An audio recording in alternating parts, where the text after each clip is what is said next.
Digamos, al medio ambiente representaría aproximadamente el 21% y podría llegar a 100%. Expresado en forma de fracción inspirada de oxígeno, esto sería igual a 0.21 y eso llegar a 1. Pregunta, ¿ya? Pregunta.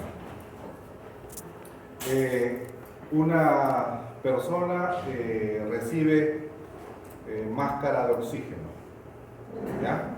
Está recibiendo una, no, cánula, es más simple, una cánula de oxígeno. Entonces está con cánula.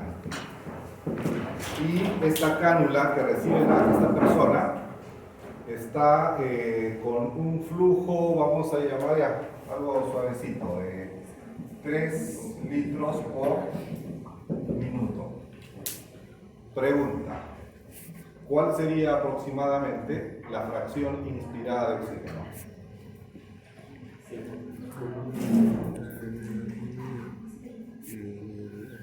Solamente le vamos a poner, pero otro está recibiendo una máscara con reservorio, ¿ya? Una máscara con reservorio. La máscara con reservorio significa una máscara facial más una bolsita que tiene ahí, ¿ya? Esa es la máscara con reservorio. Y está recibiendo a 10 litros por minuto. ¿Cuánto será la fracción inspirada de oxígeno?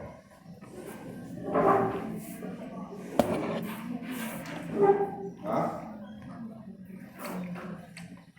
Entonces, ¿qué significa esto? Que todo este capítulo es la parte conocida como oxigenoterapia. Entonces, la oxigenoterapia implica que nosotros debemos conocer las propiedades de este fármaco, conocer los dispositivos a través del cual se utilizan estos fármacos. O de repente lo pongo más difícil. Y está siendo transportado hacia la clínica UFOP un alumno que se cayó y tuvo traumatismo encefalocraniano. Está recibiendo y lo está llevando a 10 litros por minuto con un balón pequeño de oxígeno. El carro estaba viajando a una velocidad de 30 kilómetros por hora. ¿En qué momento se acaba el oxígeno? Sabiendo que la distancia hasta la clínica UFOP ya es 20 kilómetros. Ajá. Eso es lo que van a tener que hacer en su celu para calcular sus niveles de oxígeno. Si es que bueno, como no quieren calcular, llévate un balón más y se acabó. No quieren hacer cálculos y se aseguran con eso, ¿no? Pero todas esas cositas tenemos que conocer. Por eso es que eso lo vamos a ver cuando hagamos oxigenoterapia. Lo vamos a hacer una clase solamente de oxigenoterapia, ¿ya? Examen control.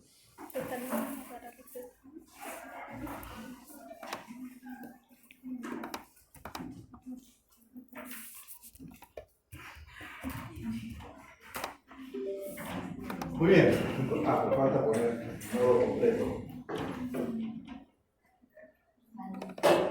Muy bien, entonces ya hemos visto pues que en esta estratosfera es donde va a ocurrir la vida del ser humano, y algunos factores que nos pueden proteger es, por ejemplo, la presencia de árboles, la presencia de capa de ozono, que van a restringir el paso de unas radiaciones que contiene pues los rayos solares. Muchas de estas radiaciones van a tener que regresar al espacio, ¿no? Van a ser irradiados al espacio, y esto también es importante que lo conozcamos, porque el sol es una gran cosa, pero también puede provocar algunas lesiones, porque nosotros vemos un espectro de la luz solar. Por arriba vemos el espectro de las radiaciones ultravioletas, y por abajo estamos viendo a las radiaciones infrarrojas, ¿no? Infrarrojas. Puerta abierta, tranquila, pasa nomás sin miedo, ¿ya? A la siguiente sí ni te acerques. Muchas de estas radiaciones pueden ser también positivas. Por ejemplo, pequeñas dosis de radiaciones infrarrojas e ultravioletas pueden permitir que ciertos componentes de la vitamina D puedan generar otro tipo de metabolitos, ¿no? O sea, ustedes saben que la vitamina D es importante para nuestro organismo, tremendamente importante. Pero el metabolismo de la vitamina D se realiza con participación de las radiaciones solares y especialmente con algunos componentes de radiaciones infrarrojas, las radiaciones del espectro que nosotros vemos y otras con la composición de radiación ultravioleta. Algunas radiaciones tipo ultravioleta son más intensas en ciertos momentos del día. En ciertos momentos son más intensas las radiaciones infrarrojas. Entonces, todos esos detalles probablemente va a ser necesario que nosotros revisemos, no en este curso, sino quizás en otro momento, para optimizar también el tema de la luz solar. Lo cierto es que exposiciones directas hacia el sol por un promedio de 15 a 30 minutos incluso pueden ser consideradas seguras, especialmente cuando no es en el acme de la radiación solar. Una característica que nosotros encontramos en la atmósfera es el concepto de presión atmosférica. La presión atmosférica se entiende, ¿no? Se entiende como la presión que supongamos que yo estoy ocupando un área, este cuadradito que sea 20 centímetros cuadrados, la presión que yo soporto, ¿ya?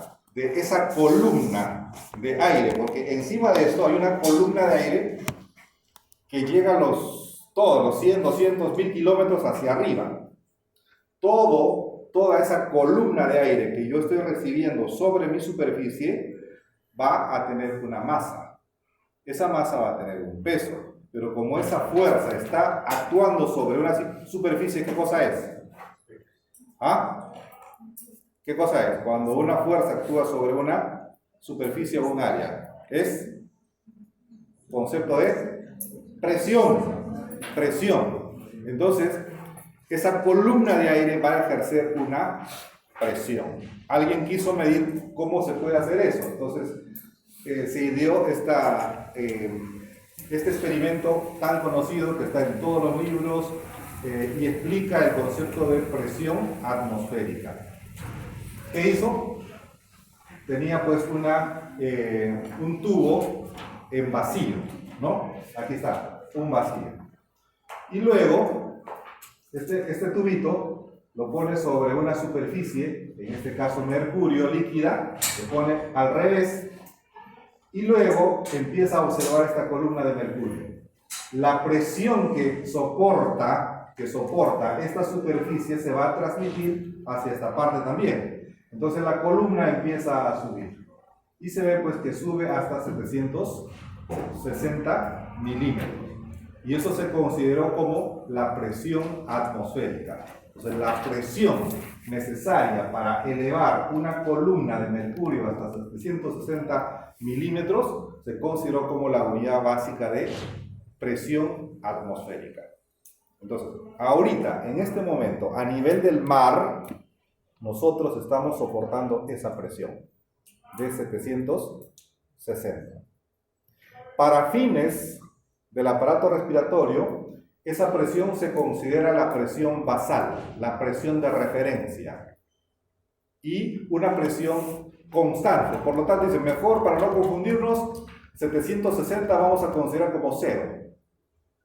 Lo que esté por debajo será negativo, lo que está por arriba será positivo. Y si es que yo mido la presión pleural y digo menos 3 centímetros de agua o menos 3 milímetros de mercurio, en todo caso, se está mencionando en referencia ¿a qué? A 760. En buena cuenta no sería 760, sino sería 757. ¿Ya? Entonces los libros ustedes van a encontrar de repente en unos libros, la presión de 757, ¿cómo sale 757? ¿De dónde sale esta cifra? Así, simple, es el consenso de considerar 760 como la unidad de comparación.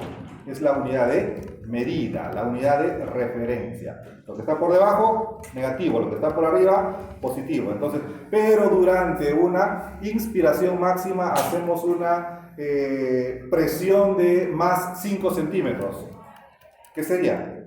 Centímetros de agua, un equivalente a hacer 765 mililitros de mercurio. Más o menos por ahí va el razonamiento como unidad, por presión atmosférica. Pero no solamente son esas unidades en las que se mide la presión atmosférica, existen otras unidades. 760 es la unidad que nosotros conocemos, pero es equivalente a una unidad de 760 torricellis. Y eso es equivalente a una atmósfera de presión, igual a un bar de presión, igual a 100 kilopascales, igual a 1 kilogramo por centímetro cuadrado, porque no olviden, masa ¿por qué? Superficie, la unidad, masa por unidad de superficie. Entonces, son estas las unidades en promedio que se conocen para la medición de presiones atmosféricas. Miren ustedes que cuando yo asciendo en altitud, ¿qué va a pasar con la presión? Si yo empiezo a subir, subo, estoy recibiendo una presión menor de esa columna, ¿no? Esa columna que antes a nivel del mar medía de repente y ejercía unos 760, si yo subo ya soporto menos presión, voy subiendo menos presión, voy subiendo menos presión. Más o menos se dice que a 18.000 pies, que es equivalente a 5.486 metros, que es equivalente, será pues a estar un poco más arriba de la Rinconada, ¿no? Los que son de Puno, ya ustedes están soportando una presión atmosférica de 0.5 atmósferas, la mitad de la presión atmosférica. O sea, para disminuir en la mitad la presión atmosférica, necesito subir por encima de 5.000 metros cuadrados. Si ustedes llegan a Ticlio, ¿cuánto está Ticlio? ¿Cuántos han pasado Ticlio? ¿Solo 2? ¿No tienen miedo ustedes? ¿Ah? Solo 2 personas han pasado Ticlio. A la edad de ustedes yo andaba con mi mochila detrás y para cualquier sitio. ¿Ah? Cada fin de semana, con dinero o sin dinero, estaba en algún sitio, ¿no? Así que la juventud es una sola, jóvenes. Hay que buscar también espacios para pasarlo bien. Yo era mochilero ya. Un amigo. ¿Ah? Antes hacíamos en este curso nuestras caminatas ahora, después de clases. Vamos a ver, de repente. Después de clases. Una caminata. Ahora mi rodilla ya no aguanta. Van a tener que cargarme. Lo cargamos. No creo, le ganan mucho a ustedes. Aquí en Matucana, 2.400 metros. Ya hace año y medio, no hace mucho, hicimos una última salida. Jovencito, ni 20 años, 18 años, 19 años que tienen ustedes, teniendo dificultades de adaptación a la altura. 2.400 metros, no se pasa. Esto significa una vida sedentaria, pues, absoluta, ¿no? Es puro TikTok, Instagram, Facebook, Twitter, no sé, más movimiento. Más de atención. ¿Qué estás sacando?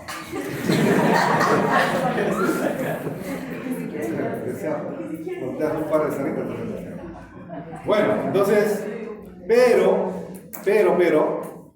cuando ustedes empiezan a descender debajo del agua,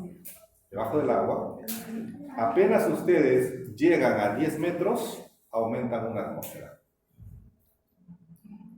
O sea, si ustedes empiezan a bucear y bajan 10 metros, ya incrementaron una atmósfera de presión. Entonces, yo les pregunto en el examen, un nadador está descendiendo en sus prácticas de buceo y desciende 10 metros bajo el mar. ¿Cuál es la presión atmosférica que está soportando? 10 atmósferas. ¿Por qué sale 2? 5, 5, 2. ¿Qué hacemos con este muchacho? ¿Ah? Está ganando un asiento en la promoción 2024. Vamos a ver, sigamos. Sería 2 atmósferas, ¿no? Una atmósfera, la que está en la presión normal, y una atmósfera más por estar 10 metros. 2 atmósferas en total. Miren la tremenda cantidad de presión que se incrementa a baja profundidad. 10 no es tan profundo. 20 metros están 3 atmósferas, ¿no? Y así sucesivamente. Es por eso pues que hace poco quisieron hacer turismo para llegar al Titán. ¿Vieron esa noticia? ¿No? Sí, el Titán. Y hizo implosión. La presión que se soporta debajo del mar es una presión tremenda. Tremenda. Y ahí viene otro concepto más. Como ustedes están descendiendo, en el pulmón, ¿qué cosa hay normalmente? Hay oxígeno y nitrógeno. Pero cuando ustedes empiezan a bajar, el oxígeno normal entra y sale, ¿no? Pero el nitrógeno normalmente no pasa. Se queda a nivel del alveolo. Pero cuando un gas es sometido a alta presión, ¿qué pasa?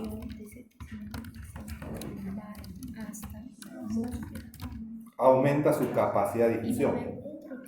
Entonces, a altas presiones, el nitrógeno ingresa al torrente sanguíneo, se difunde, pasa al otro lado, pasa al capilar y empieza a difundirse. Mientras está debajo del agua no hay ningún problema.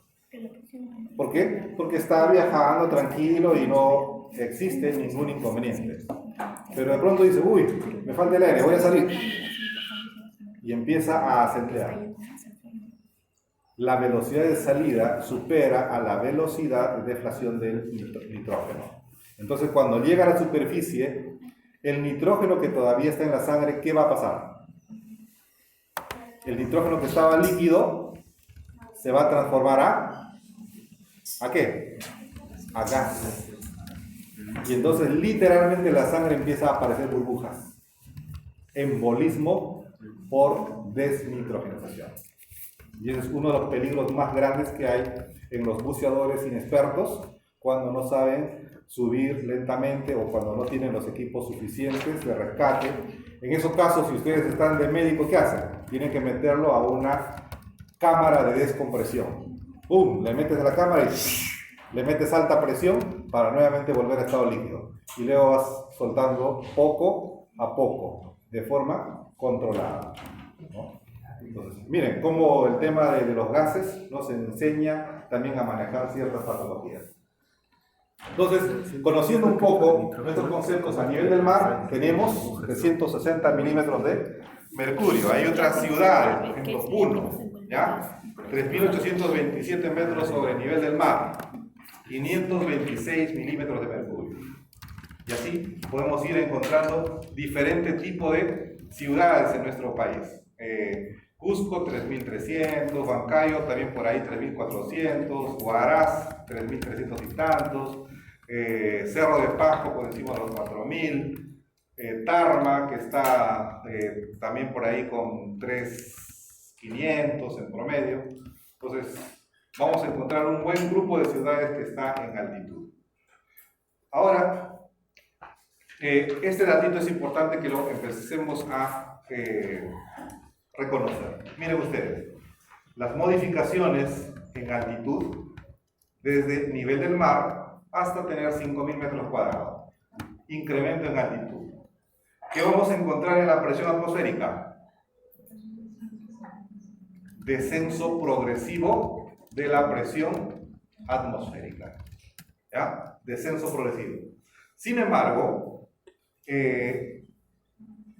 aunque en la presión atmosférica tenemos 760, a nosotros nos interesa conocer cuál es la presión de qué.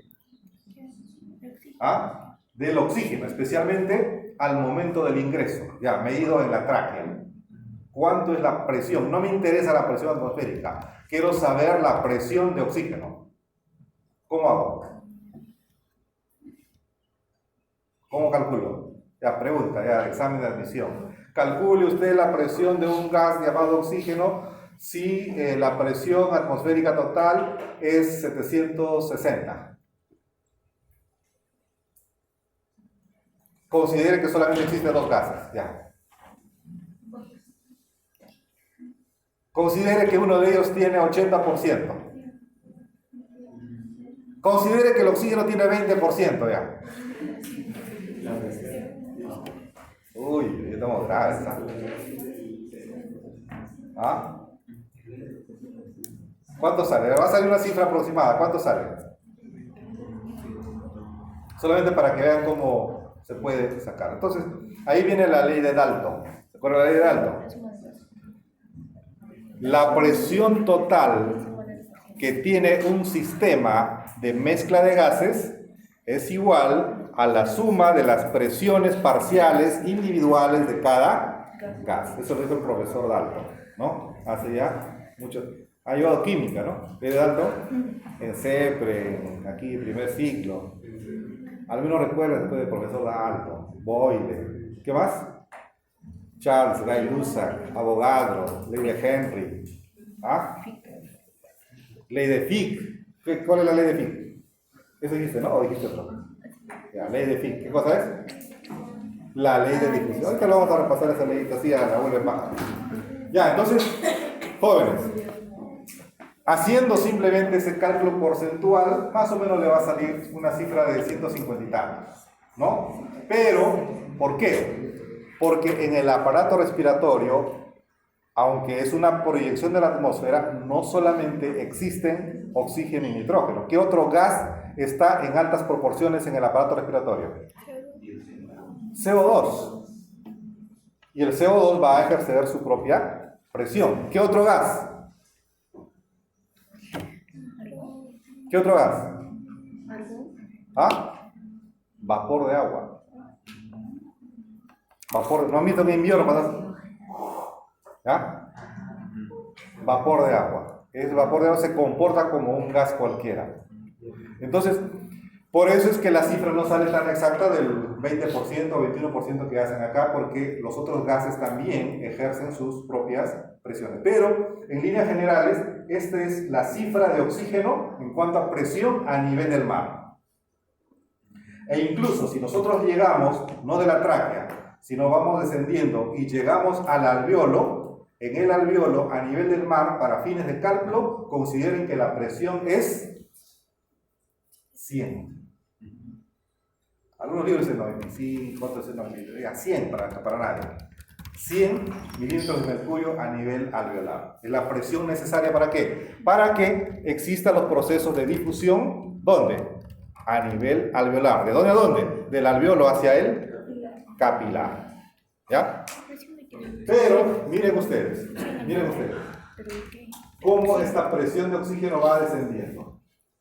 Y a 5.000 metros cuadrados, en la tráquea, ya ustedes están como 75 milímetros de mercurio de presión.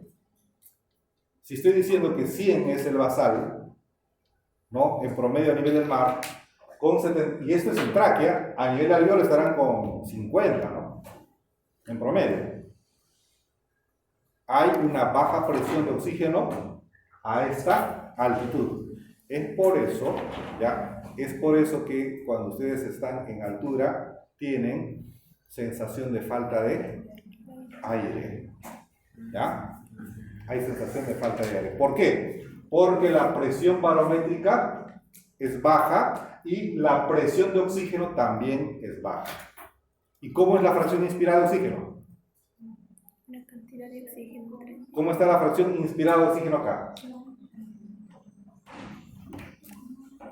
No piensen. 2 neuronas, de entrada y de salida. Fracción inspirada, 0,21, el eso no se modifica. Aquí a nivel del mar o en el Everest la fracción es la misma. La proporción es la misma. Lo que se modifica son las presiones. Bueno, a ver. Esta cascada nos permite saber cómo es que se va modificando la cinética del oxígeno a medida que va atravesando diferentes componentes. Ya. A nivel del mar, ¿qué pasa? ¿Cuánto es la presión? de atmosférica 760. Ya aquí está. Pero el oxígeno a este nivel, más o menos 149, ¿cuándo está corregido con estos factores? Corregido significa que durante el experimento han corregido temperatura, han corregido saturación, han corregido presión, han hecho todos esos factores de corrección. Entonces, esta presión calculada implica que ha sido hecho bajo estos factores de corrección, ya para ser más exactos. Entonces, presión de oxígeno en la atmósfera a nivel del mar, 149. ¿Hasta ahí estamos? ¿Cuánto de presión estamos aquí afuera? 149. Hasta ahí, ya no deben dudar. Marquen sus genes ahí ya. ¡Pum! Listo, para que se transmita a su siguiente generación y ya no necesiten pensar lo que viene. En el alveolo, miren, en el alveolo, ¿cuánto es la presión alveolar de oxígeno?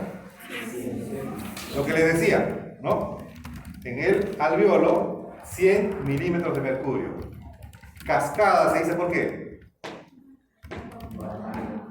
Va descendiendo. En la sangre capilar, ¿cuánto va? Si está en el alveolo y aquí, ¿por qué baja? Acuérdense de las arterias bronquiales.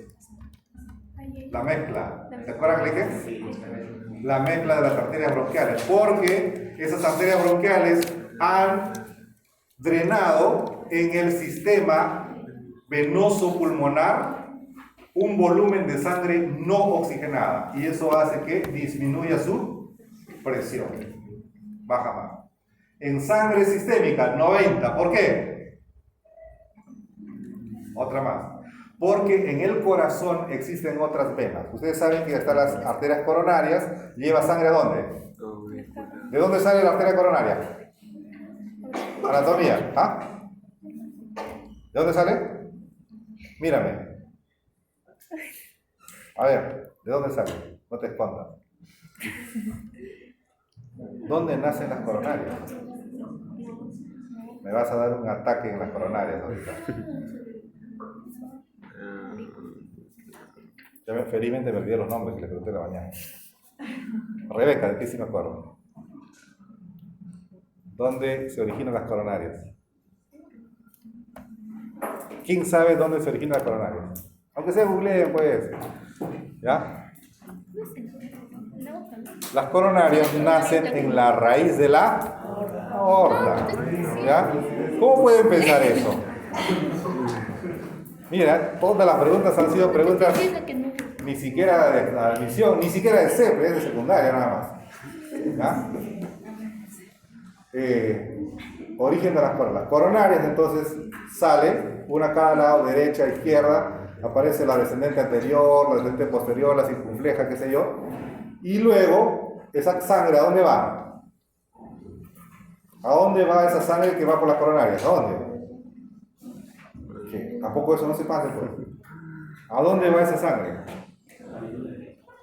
A todo el corazón, al músculo cardíaco. El músculo cardíaco, como todo músculo, necesita bastante sangre. ¿Ya? Para trabajar, para contraerse, necesita sangre. Entonces, llega a través de la coronaria. Una vez que le utiliza, va a salir a través de las venas ilíacas. Ah, casi sale disparado espontáneamente el putero láser. Sale a través de las venas coronarias. ¿Ya? Esas venas coronarias llegan al pulmón. No llegan. ¿Cómo van a llegar? Está en el corazón. ¿Ya? Pero tienen que drenar a algún sitio, tienen que vaciarse a algún sitio. Y drenan directamente hacia la cavidad cardíaca. Dice, no, aquí hay bastante sangre oxigenada, un poquito que le pongamos no le hace nada. Y lo echa. Todas las venas de las venas del TBC se llaman eso, las venas coronarias, que ha irrigado y drena directamente a la cavidad cardíaca. Por eso que se produce otra mezcla venosa. Mezcla venosa, sangre procedente de las arterias bronquiales y de las venas de evesión. Miren, ahora, luego a través de la aorta se difunde y ya por consumo va descendiendo hasta el nivel de todas las células. Miren, este datito es importante. En el intracelular, casi ya estamos con 2 milímetros de mercurio de presión en el intracelular. Pero donde se utiliza es a nivel mitocondrial, ¿no? Los complejos 1, 2, 3, 4, que son estratos de bioquímica, ¿no? Ahí se utiliza y a ese nivel ya incluso está a menos de 1 milímetro de mercurio de presión. Desde 149 ha descendido a menos de 1 milímetro de mercurio de presión la cascada de presión del oxígeno. Ahora, ¿y qué pasa si yo estoy en una zona un poquito de menor presión atmosférica? 1, ¿no? 560 milímetros de mercurio, igualito, ¿no? Pero acá empieza de 100, 70, 65, 60, 2, 1. ¿Qué es lo que estamos observando? El organismo intenta proteger el lugar donde se producen los hechos y mantener una presión constante.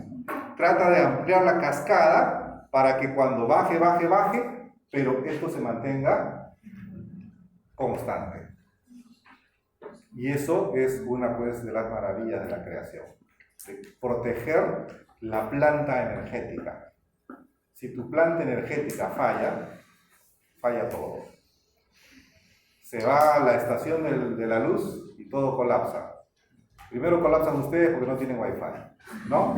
¿Ya? Y ahí empiezan a dar sus crisis existenciales, de pánico, buscan un lado, wifi por aquí, wifi por allá, se sube a un cerro, no hay wifi, fracasa todos los electrodomésticos. Jóvenes, la energía es vital y en el cuerpo la energía es dada a nivel mitocondrial. ¿Ya? Y en ese lugar el oxígeno está siendo utilizado. Bueno, ahí están los profesores que decía, ¿no? Profesor Boyle, ¿ya? La ley de Boyle. A temperatura constante la presión es inversamente proporcional a su volumen. ¿Qué significa eso? ¿No? Cuando la temperatura es constante, ¿qué significa?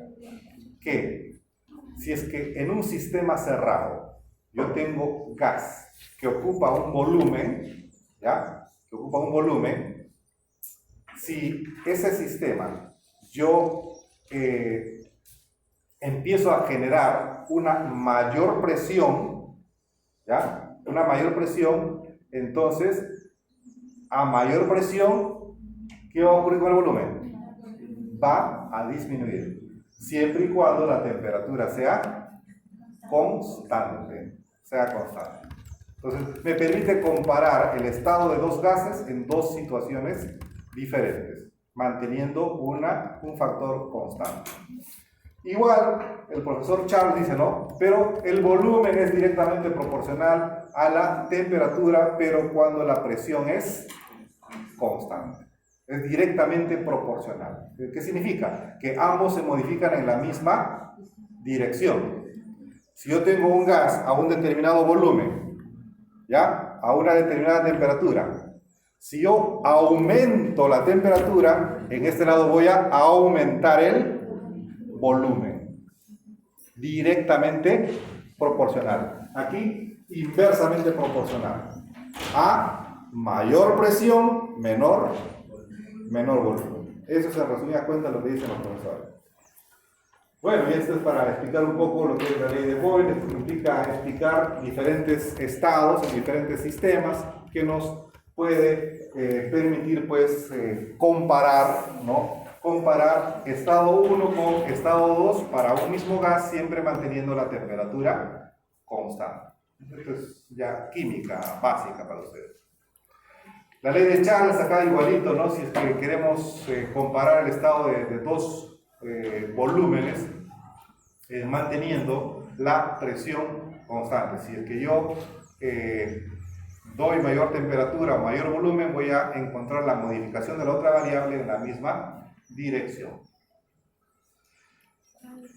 Muchas veces queremos calcular el número de moléculas. Ya, quiero saber el número exacto de moléculas. Entonces ahí me permite conocer el número de Avogadro. ¿Ya? El número de Avogadro. La ley de gases, ¿se acuerda de esta mnemotecnia? ¿Ah? Pavo igual a ratón, desde mi época existe esa mnemotecnia, ¿no? Pavo igual a ratón, ¿no? Y me permite pues saber que cuando estoy con gases ideales, la presión por el volumen va a ser directamente proporcional a la temperatura, a una constante y al número de moléculas que tiene ese respectivo gas. Profesor Dalton, ley de gases o mezcla de gases, ¿no? Cuando en un sistema hay un gas A, B, C, D o los gases que quieran, la presión total en el gas, supongamos, todos ustedes son gases. Cerramos la puerta, cerramos la ventana, estamos en un sistema, nadie se escapa.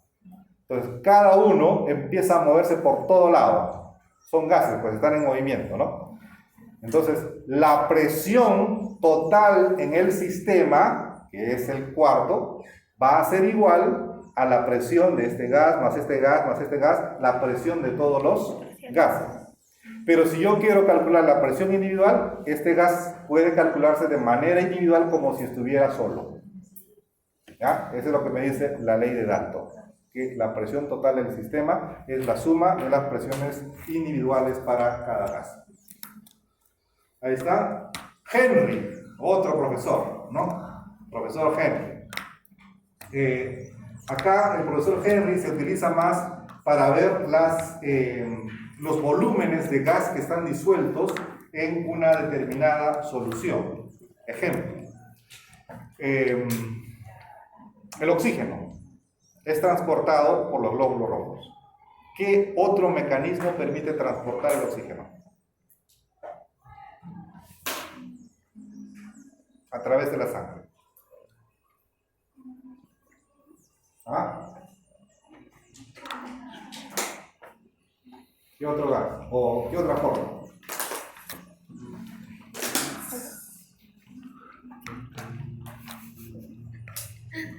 ¿Qué otra forma? Se transporta disuelto en plasma. La sangre tiene dos elementos, los elementos celulares y el líquido o plasma. De los elementos celulares tenemos glóbulos rojos, glóbulos blancos y plaquetas. Plaquetas no quiere saber nada con oxígeno. Glóbulos blancos tampoco. Los eritrocitos llevan el oxígeno. Pero otra forma de transporte es que viaje disuelto en el plasma. ¿Ya? Disuelto en el plasma. Y eso lo pueden ver ustedes también pues, cuando tienen su balón de gas. En el balón de gas, ¿cómo viene el gas en tu casa? ¿En forma de gas o en forma líquida? ¿Ah? ¿Cómo viene? ¿En forma de gas? No, viene en forma líquida. Forma líquida. Porque, ¿cómo hacen cuando viene el gas? ¿Ah? Una movidita. ¿Para qué? Para ver que se mueve. Si fuera gas, ¿cómo le vamos a mover a un globo? ¿No? Entonces, viene en forma líquida. ¿Ya? ¿No sabías? Ahora te enteras. ¿Ya? Pero el balón de gas permite tener al gas en forma líquida. ¿Por qué? Porque está a altas presiones. Cuando un gas le sometes presión, lo vas a transformar a otro estado, a estado líquido. Entonces el gas propano, le metes presión, lo almacenas como líquido en el balón, lo cierras y lo vendes. Así vas a transportar mayores volúmenes de gas. Entonces cuando tú conectas al oxígeno, a tu cocina, la cocina tiene un transportador o modificador de presiones que es la perilla. Abres apenitas, entonces estás permitiendo la salida de un pequeño volumen de aire, pequeñísimo. Como está perdiendo presión en el balón, apenas sale, inmediatamente se transforma ¿a qué? A gas. Y entonces prendes y así se va consumiendo. Entonces, lo mismo. En la sangre, el oxígeno puede viajar disuelto en el plasma. lo vamos a ver en la clase de cinética también de oxígeno, es una proporción muy baja, pero viaja también disuelto. Y eso es a través de la ley de Henry, que me permite conocer cómo es que el gas se puede disolver en medios líquidos. ¿Y cómo yo sé cuál es la presión de oxígeno que está disuelto en plasma?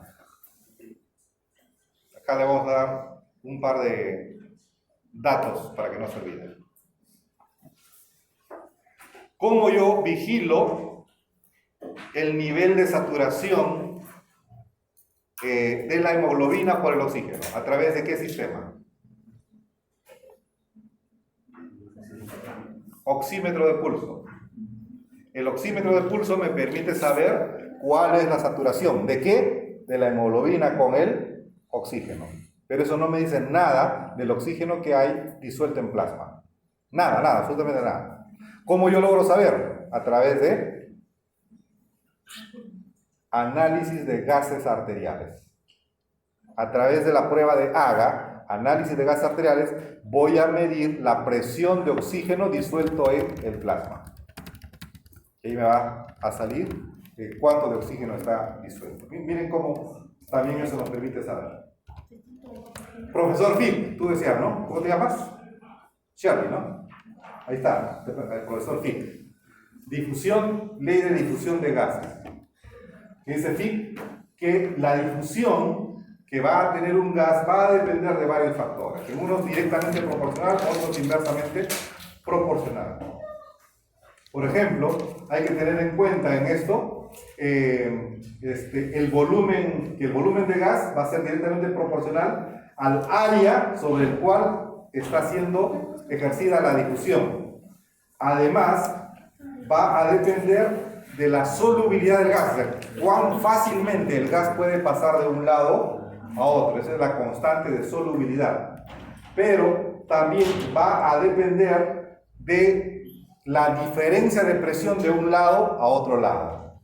Cuanto mayor presión existe, mayor facilidad en la difusión de los gases. ¿Qué significa esto? Que si en el alveolo tengo 100 milímetros de mercurio en el alveolo y en el otro lado tengo 40, pero en altura tengo en este lado 60 y acá tengo 40, ¿dónde se difunde más rápido?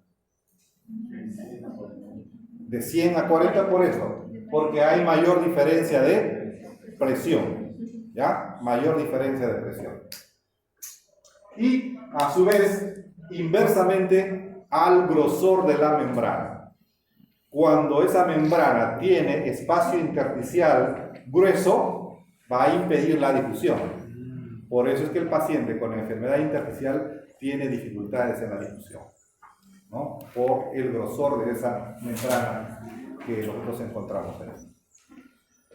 Bueno, ya para ir finalizando, un poquito hablar sobre otra característica de la atmósfera. Estamos viendo las características, estamos viendo presión, estamos viendo también algunas leyes que regulan los gases, pero también hay un concepto de humedad atmosférica, que en buena cuenta viene a ser solamente la cantidad de vapor de agua que hay en la atmósfera. Si nosotros nos vamos en invierno a Miraflores, en Miraflores pues la humedad es altísima. Ahí en lugar de pulmones hay que tener branquias, ¿no? Porque literalmente estás respirando agua, ¿no? Pasas y el cabello se moja inmediatamente, hay gotitas de rocío en el cabello y lo mismo está respirando. Eso mismo está respirando, una humedad tremenda. O en los trópicos, en la Amazonía igual, con alta humedad. En la serranía la humedad es baja, es un aire seco, ¿ya?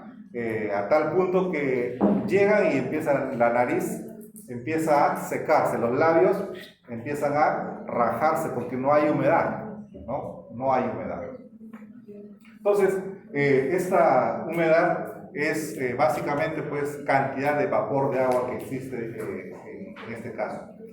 Puede haber diferentes tipos de humedad, ¿no? Humedad absoluta, humedad relativa, humedad de saturación. La humedad absoluta es cuando nosotros medimos la cantidad total de vapor de agua que hay en un determinado, en una determinada superficie.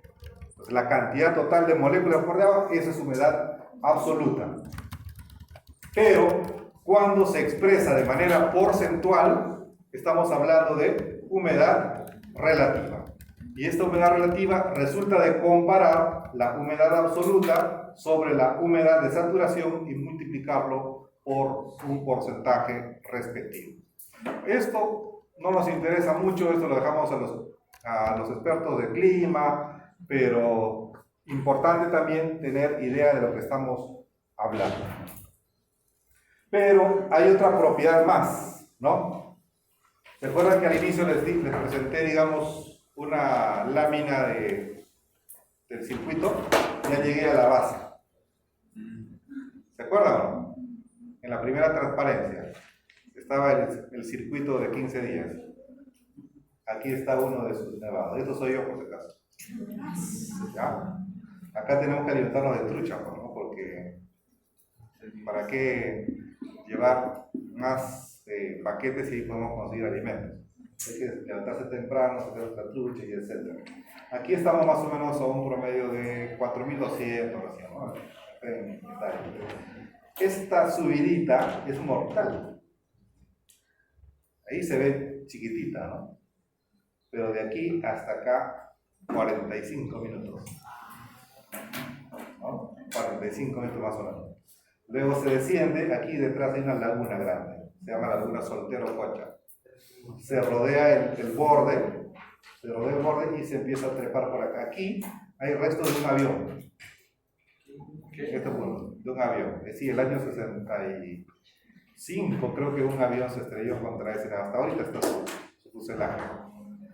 Y luego puedes avanzar por este lado y aquí al otro lado hay otra laguna, detrás del cerro. Avanzas un poco más otro y luego regresas por este lado y desciendes nuevamente por acá. Circuito del Huaybash. Bueno, hablaba por la densidad de la atmósfera. La densidad se refiere pues a la relación de la masa por el volumen, ¿no? Entonces, el aire, al igual que otros gases, va a tener partículas y eso nos va a generar una densidad determinada que se modificará dependiendo del número de partículas que tenga y que normalmente disminuye conforme avanzamos en la altura. En la atmósfera nosotros vamos a tener diferentes funciones que nos van a permitir la vida humana. La atmósfera nos va a proteger especialmente de radiaciones, ¿no? Radiaciones ultravioletas, radiaciones ionizantes que nos pueden hacer daño. Pero también va a regular la humedad, va a regular la temperatura,